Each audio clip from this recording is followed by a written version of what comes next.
Good evening everyone, this is Arshi और आप देख रहे हैं 4NS क्लासेस। आपका मेरे अपने यूट्यूब चैनल में स्वागत है। आज मैं आपके लिए एक टॉपिक लेकर आई हूँ जिसका नाम है उपसर्ग, और इस टॉपिक को हम आज बहुत अच्छे से पढ़ेंगे। जैसे कि आप सभी जानते हैं कि ये एग्ज़ाम की दृष्टि से काफ़ी महत्वपूर्ण टॉपिक है और एग्ज़ाम में उपसर्ग और प्रत्यय से कई क्वेश्चन पूछे जाते हैं। तो आज हम उपसर्ग को कवर करेंगे कि उपसर्ग क्या होता है, इसके टाइप्स के बारे में जानेंगे, कुछ क्वेश्चंस के बारे में जानेंगे और कुछ महत्वपूर्ण बातों के बारे में जानेंगे। उपसर्ग के बारे में कुछ महत्वपूर्ण पॉइंट्स जानेंगे। तो सबसे पहले हम अपनी वीडियो को शुरू करते हैं उपसर्ग की परिभाषा से कि उपसर्ग होता है, इसकी परिभाषा क्या होती है। उपसर्ग दो शब्दों से मिलकर बना है। उप का अर्थ होता है निकट तथा सर्ग का अर्थ होता है रचना या निर्माण, अर्थात निकट आकर कोई शब्दांश किसी शब्द के निकट आकर एक नए शब्द की रचना या निर्माण करना क्या कहलाता है, उपसर्ग कहलाता है। अब इससे आगे कुछ और पढ़ लेते हैं इसके बारे में। अतः उपसर्ग का अर्थ हुआ नए अर्थ वाले शब्द बनाना। कैसे बनाना? उपसर्ग जो होता है किसी शब्द के पहले जुड़ता है और किसी शब्द के पहले जुड़कर उसके अर्थ में परिवर्तन कर देता है और एक नवीन शब्द बनकर आता है। उस शब्द को हम उपसर्ग युक्त शब्द कहते हैं। तो उपसर्ग क्या हुआ? किसी शब्द के शुरू में स्टार्टिंग में जुड़ने वाला जो वाक्यांश शब्दांश होता है उसे हम उपसर्ग कहते हैं।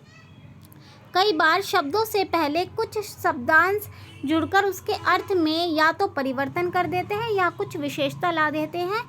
इन शब्दांशों को उपसर्ग कहते हैं।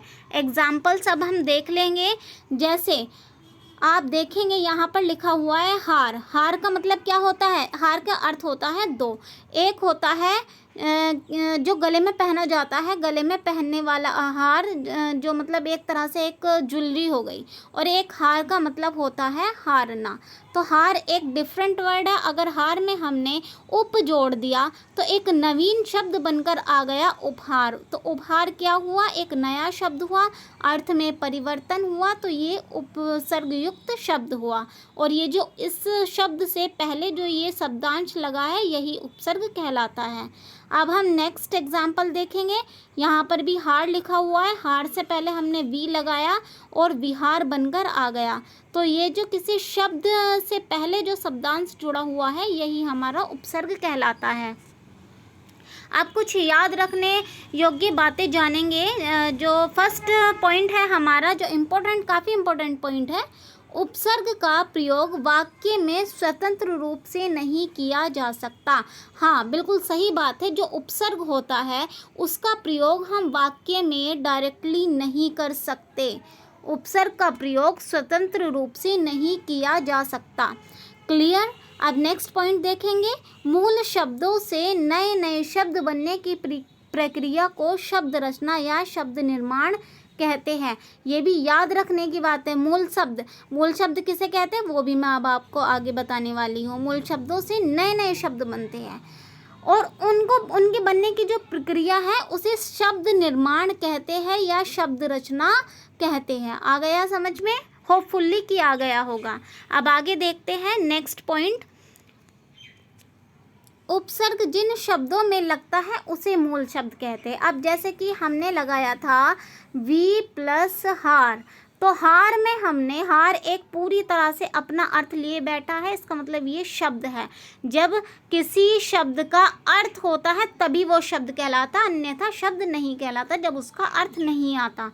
तो इस शब्द में हमने वी जोड़ा, वी एक शब्दांश है मतलब उपसर्ग है, और वी हार में जोड़ा तो ये बन गया विहार। और जिस शब्द में जोड़ा वो शब्द क्या कहलाता है? मूल शब्द कहलाता है। तो आपको समझ आ गया होगा। नेक्स्ट पॉइंट देखेंगे। उपसर्ग शब्दांश होते हैं। आपसे पहले बता चुकी हूँ, उपसर्ग पूरे शब्द नहीं होते, ये शब्दांश होते। शब्दांश का मतलब होता है शब्दों का अंश, एक टुकड़ा, पूरा शब्द नहीं होता उपसर्ग। उपसर्ग से 3 तरह के शब्द बनाए जाते हैं। अब आप देखेंगे कि किस तरीके से हम शब्द बनाते हैं। एकदम मोस्ट इम्पॉर्टेंट पॉइंट है, इस बात को ध्यान रखेंगे। यहाँ से आपके एग्जाम में क्वेश्चन बन सकता है कि उपसर्ग से कितने प्रकार के शब्द बनाए जाते हैं। तो पहला है पर्यायवाची, दूसरा है विलोम और तीसरा है अन्य शब्द। पर्यायवाची कैसे बनाया जाता है, जैसे कि हमने भिन्न, एक शब्द है भिन्न में वी जोड़ा और दोनों को मिलाकर क्या बना, विभिन्न बना। और जिस तरह से भिन्न, भिन्न एक शब्द का डिफरेंट मतलब अलग, एक तरह से डिफरेंट हो गया। भिन्न का अर्थ जो हुआ वही अर्थ विभिन्न का हुआ, तो ये क्या हुआ, पर्यायवाची। लगभग जो पर्यायवाची होते हैं वो 100% सेम नहीं होते, उनका अर्थ 99% सेम होता है, लगभग समान अर्थ होता है। तो फिर ये जो विभिन्न हुआ हमारा, विभिन्न और भिन्न दोनों का अर्थ क्या है, सेम है, तो ये हमारा पर्यायवाची हुआ। ऐसे ही जिस तरह से नाश का अर्थ है उसी तरह से विनाश का अर्थ है। तो ये एक तरह से हमने क्या बनाया, पर्यायवाची टाइप के शब्द बन गए।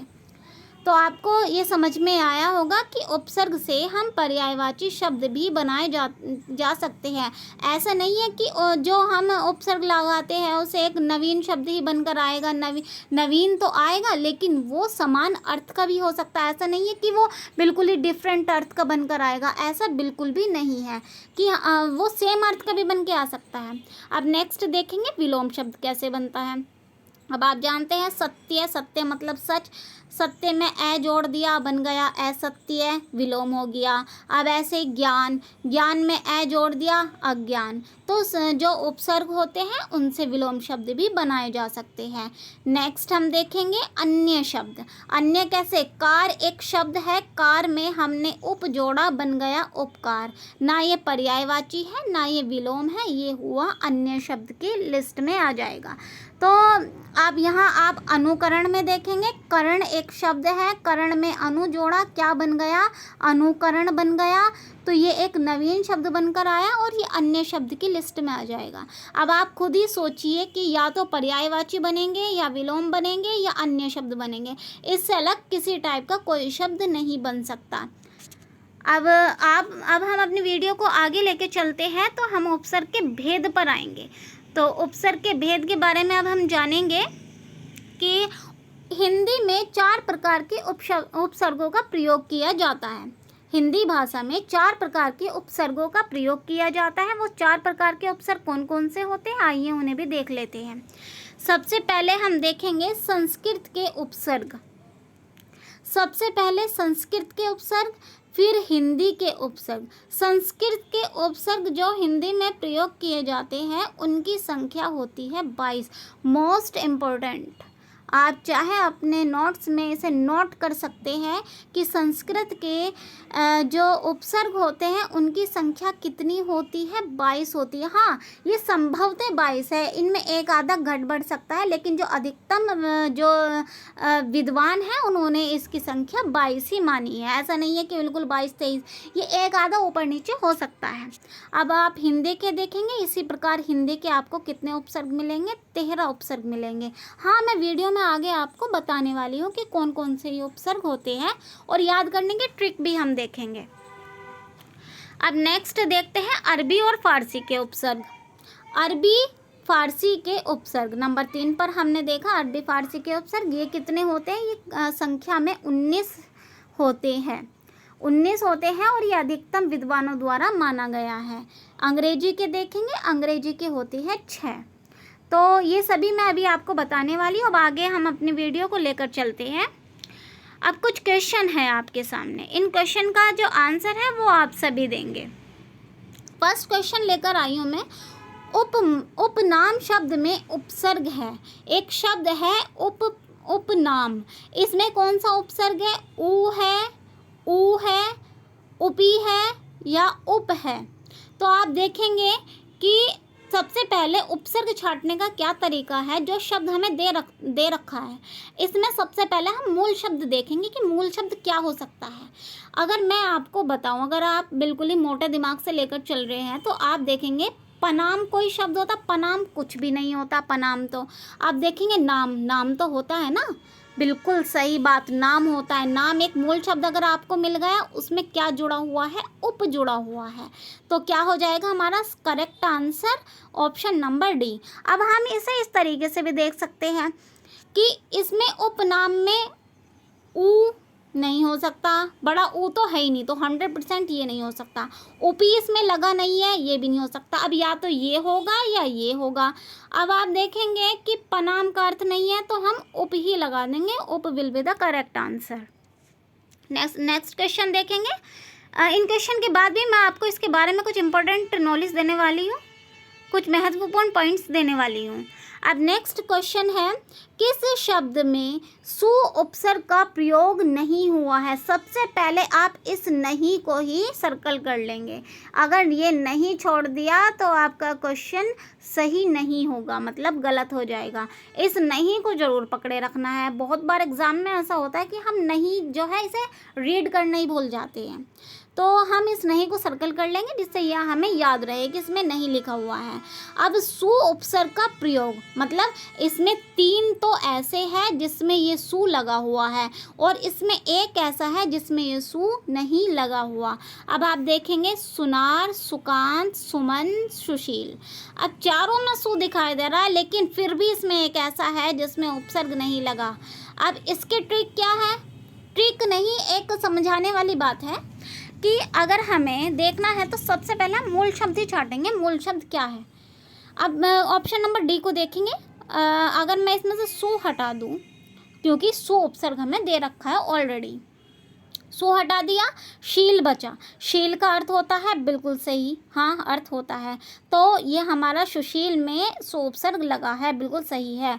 ऐसे ही इसमें से सु हटा दिया। अब आप देखेंगे मन, मन का भी अर्थ होता है, तो आप इसे भी मान लेंगे कि इसमें सु का उपयोग किया गया है। अब आप देखेंगे इसमें से सु हटा देंगे, कांत, कांत का भी प्रयोग किया। जो कांत है ये भी पूरा एक शब्द है, और इसमें सु उपसर्ग लगा हुआ है, तो ये भी आपका सु उपसर्ग युक्त शब्द हो जाएगा। अब ऐसे ही आप अगर अब 3 तो हमारे बिल्कुल सही हो गए, तो चौथा आप आंख बंद करके लगा देंगे। लेकिन फिर भी एक बार हम इसे चेक करेंगे। कैसे? अगर हम नार का अर्थ देखें, नार का क्या अर्थ होता है? कुछ भी नहीं होता, तो सुनार पूरा ही एक शब्द है, इसमें कोई भी उपसर्ग नहीं लगा है, तो सुनार will be the correct answer. अब नेक्स्ट क्वेश्चन देखेंगे। इसी टाइप के क्वेश्चन है, और इस टाइप के क्वेश्चन एग्जाम की दृष्टि से काफ़ी इंपॉर्टेंट माने जाते हैं। अब फर्स्ट क्वेश्चन है हमारा, प्रत्याशा शब्द में प्रयुक्त उपसर्ग है। आपको यहाँ प्रत्याशा दिखाई दे रहा है।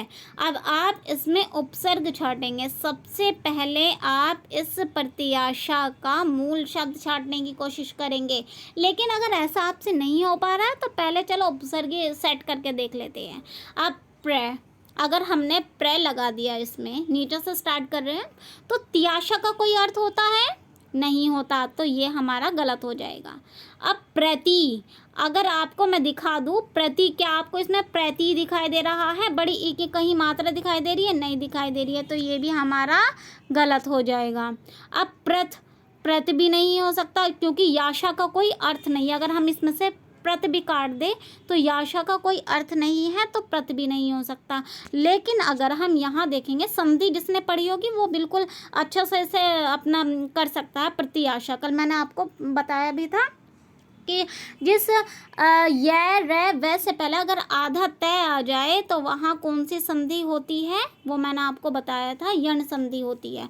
तो आप इसमें देखेंगे, इसमें जो है प्रति प्लस आशा, तो ये दोनों मिलकर क्या बना? प्रत्याशा। तो इसमें प्रति उपसर्ग लगाया गया है। उपसर्ग पढ़ने के लिए संधि भी पढ़ लेना, क्योंकि ये दोनों आपस में कनेक्टेड टॉपिक है।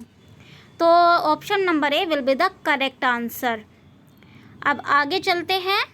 आगे हम अब संस्कृत के उपसर्ग देख लेंगे कि संस्कृत में कौन कौन से उपसर्ग दिए, मतलब जो हमने आपको संख्या बताई है कि संस्कृत के उपसर्ग की संख्या 22 मतलब 22 होती है। तो आप देखेंगे कौन कौन से होते हैं। आ, आ, उप, अप, अपि, अभि, अति, अधि, अनु, सम, सु, नि, वि, निर, निस, दुर, दुस, प्र, परा, प्रति, परि, उत।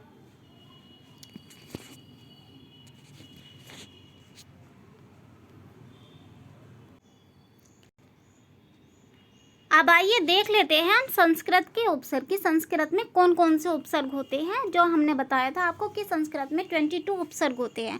वे 22 कौन कौन से होते हैं, अब हम उन्हें देख लेते हैं कि संस्कृत में 22 कौन कौन से होते हैं। सबसे पहले देखेंगे आ, आव, उप, अप, अपि, अभि, अति, अधि, अनु, सम, सु, नि, वि, निर, निस, दुर, दुस, प्र, प्रति, प्र, परा, प्रति, परि, उत। तो आप ये सभी देखेंगे 22 उपसर्ग है। अब आप सोचेंगे कि ये याद कैसे है। अब मैं इसकी आपको एक ट्रिक बताती हूँ। एक ट्रिक क्या होगी इसकी कि कैसे याद किया जाएगा। आप एक एक साथ इनका ग्रुप बनाइए। वो ग्रुप कैसे बनेगा, एक सेकंड मैं आपको अभी बता देती हूँ। वो इजी रहेगा आपके लिए कि ग्रुप बना के अगर आप याद करेंगे तो याद करने में बहुत आसानी रहेगी। कैसे, आ, आओ, उप, अप। आप ऐसे लर्न कीजिए, आ, आओ, उप, अप, आ, आओ, उप, अप। आप इन चारों को एक साथ अगर पढ़ेंगे, एक साथ पढ़ने से ये आपके माइंड में एक साथ सेट हो जाएंगे। जैसा पढ़ेंगे वैसे ही सेट हो जाएंगे। पढ़ना बहुत आसान होता है, लेकिन मन से पढ़ा जाता है। अगर आप मन से पढ़ेंगे तो आप कुछ भी बन सकते हैं। ऐसा नहीं है कि आपको टीचर ही बनना है, यूपीपी का एग्ज़ाम क्लियर करना है, या कोई मतलब आप एक बड़ी से बड़ी पोस्ट पे जा सकते हैं, लेकिन आपके मन में एक इच्छा होनी चाहिए पढ़ने की। तो आप देखेंगे आ, आओ, उप, अप, इनका ग्रुप बना लीजिए। अब आप यहाँ देखेंगे अपि, अभि, अति, अधि, इन चारों का ग्रुप बना लीजिए। दो दो का बना लीजिए, जैसा आपको इजी लगे। अपि, अभि, अति, अधि, तो ये चारों एक साथ आ जाएंगे। चारों बहन भाई एक साथ आ जाएंगे, चारों एक साथ लर्न भी हो जाएंगे। अब आप यहाँ देखिए, इन तीनों का ग्रुप बना लीजिए। अनुशंसु, अनुशंसु, इन दोनों का ग्रुप बना लीजिए। नी, वि, निर, निस, दुर, दुस, नी, वि, निर, निस, दुर, दुस, नी, वि, निर, निस, दुर, दुस। पर, परा, प्रति, परि। आप इन चारों को तीनों को देखेंगे, प्र, परा, प्रति, चारों एक साथ दिखाई दे रहे हैं और एक जैसे भी है। प्र, परा, प्रति, परि, और लास्ट वाला है उत। ये सबसे यूनिक है। मान लीजिए कि हाँ, यही हमारा बेस्ट फ्रेंड है उत। आप उत को याद रखेंगे तो इन सबसे पहले आपको उत याद आ जाएगा। इसे बेस्ट फ्रेंड बना लीजिए अपना। याद करने के तरीके होते हैं। ऐसे नहीं होता कि आप रट्टा मारे जा रहे हैं। रट्टा मारने से कभी भी माइंड में नहीं रुकता। आप लर्न कर लेंगे 10 मिनट के लिए, 15 मिनट के लिए, 1 दिन के लिए, 2 दिन के लिए, लेकिन जब तक आप अपने माइंड में से सेट नहीं करेंगे, वो एग्ज़ाम टाइम में आके आपको लर्न नहीं आएगा।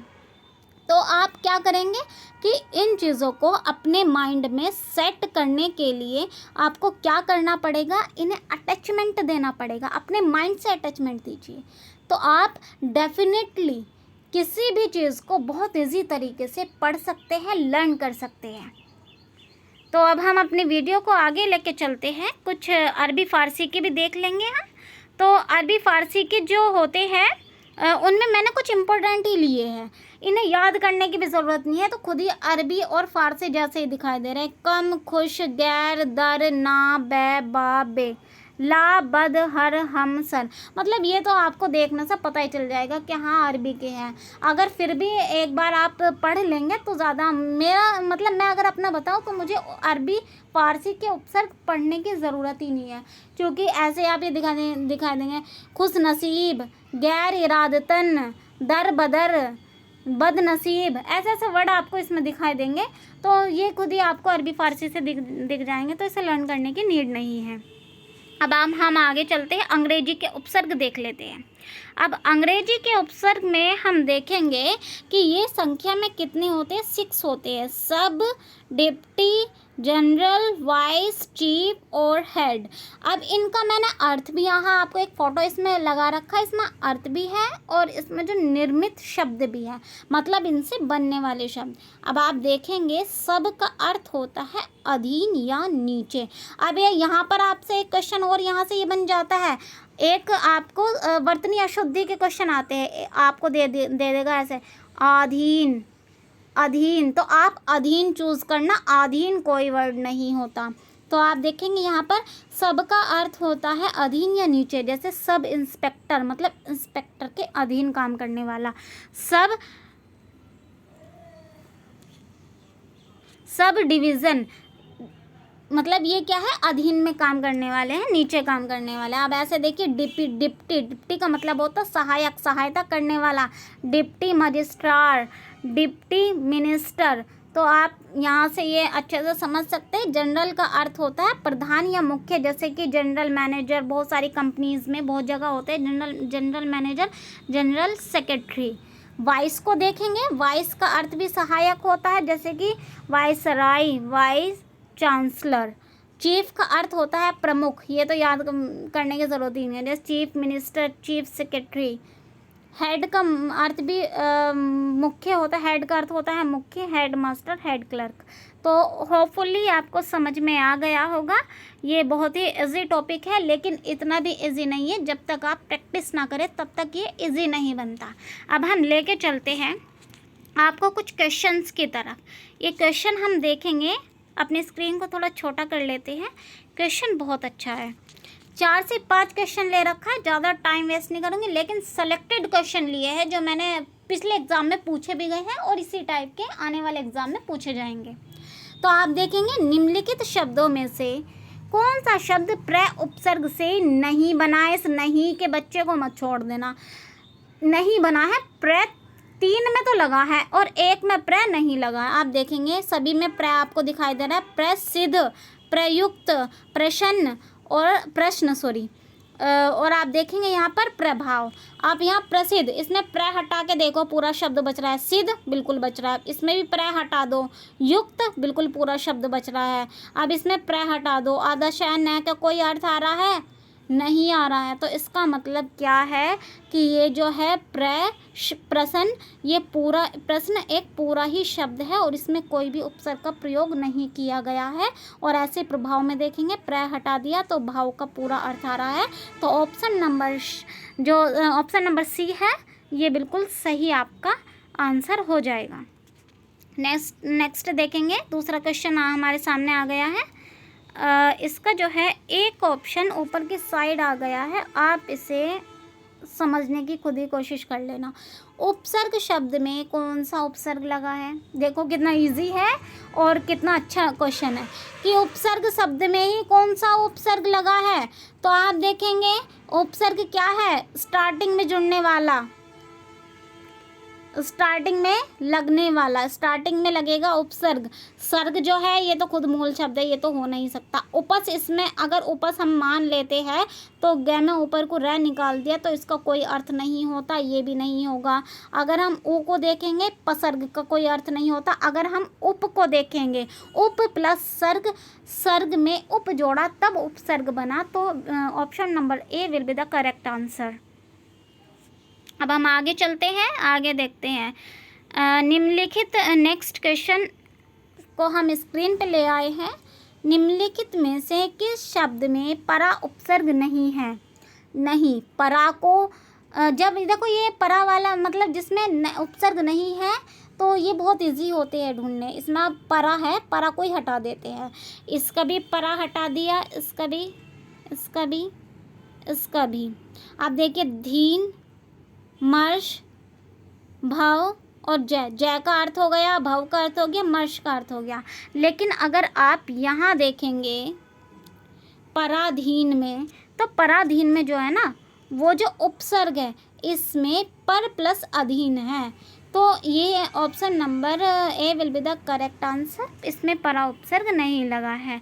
इसके लिए आपको संधि पढ़नी पड़ेगी और संधि की मैंने बहुत अच्छी ट्रिकी वीडियो बना के इसमें डाल रखी है। और अगर आपको पूरा डिटेल्ड वीडियो चाहिए तो आप मुझे कमेंट करके बता सकते हैं। नेक्स्ट देखेंगे, नेक्स्ट क्वेश्चन है निम्नलिखित में से निर्निमेष शब्द में उपसर्ग बताइए। निर्निमेष शब्द में उपसर्ग नी, निर, नी और निस। तो आप इसे देखिए, अच्छे से इसकी स्टडी कीजिए और मुझे कमेंट करके बताइए कि इसका आंसर क्या सही होगा। यह आपका होमवर्क है।